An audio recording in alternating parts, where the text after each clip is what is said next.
So that becomes an important event in forming an embodied life rather than a bodied life.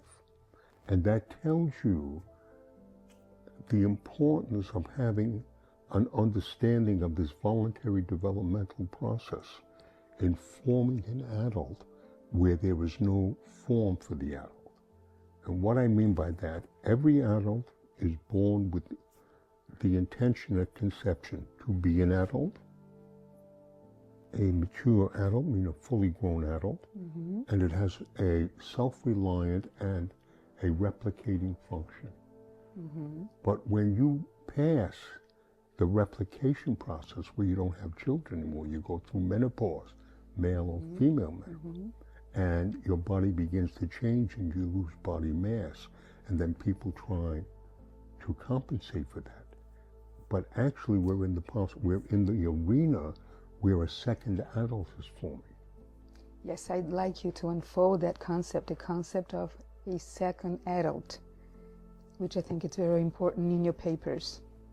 You want me to say more about the second adult? Yes, I'd like you. Well, what I understood is that there is the bodied adult, which is mostly inherited, how the body shape becomes an adult by its constitutional genetic program, and then the inherited adult is also inheriting the family or the societal traditions about how to act.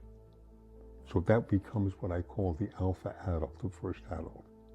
The second adult is when you begin to create a behavioral sequence about how you use yourself to carry out a task, even if that task is to relate only to yourself, like an artist relates to his work.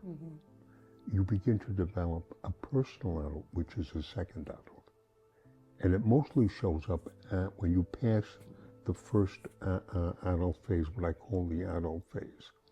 And basically the first adult is driven to be an adult by the programs inside it.